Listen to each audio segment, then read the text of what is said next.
Khalid ibn Walid. Yeah.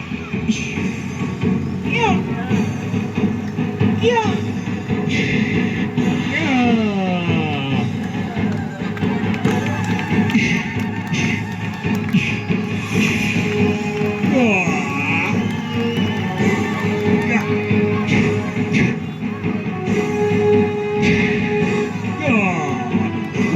Wow, मैं Khalid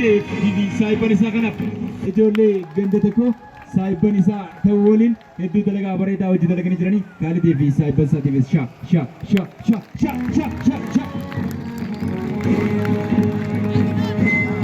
या हाजी आरती सेरुक देमा या अंदफेजरा एगा मुचान को सीनियरा या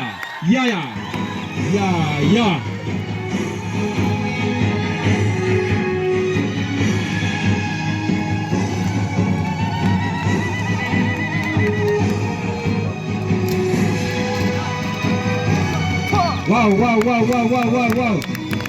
Ega mucaan kunis leenjii ji'a tokko qoncaallee waan fudhateef jecha amma haala kanaan akkanatti birood kan dalagu yeroo waa xiqqoo booda maaster badhee duuba dhaabbatee waan hafe itti finnaan dorgoma aartii birood ta'uudhaaf qaadhimamee jira jaane mee yaa rafu kutaka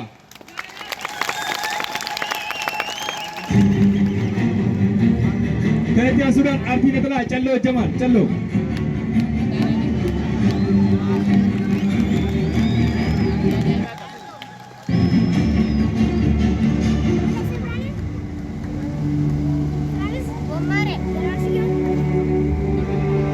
Cello, wow, kajanda. Hey guys, cello, me cello waji, wow. Akana.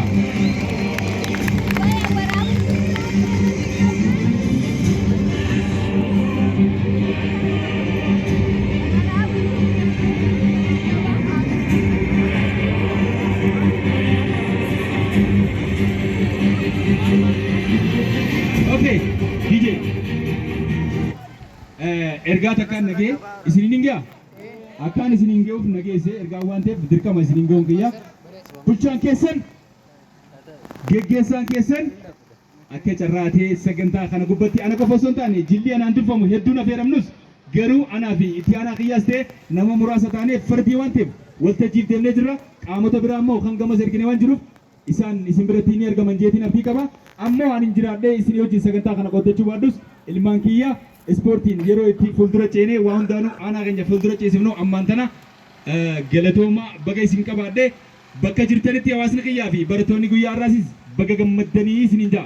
waan jettaniin ammoo isinii beeku mirga keessanii feetan cal jettanii dhaaltan feetan hamilee gootaniif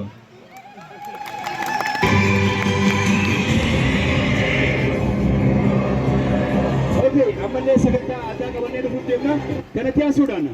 kanatti aansuudhaan ani ijoollee hedduu ilaaleetiin jira shoos baaringii fi aartiidhaas kana booda inistiraaktar badheen barbaada akka kiyyatti yoo isin naa hojii jettan gadiin buusaa jechuudha ani ammaan tana badheen barbaada mee warri badhee aseenu jettan badhee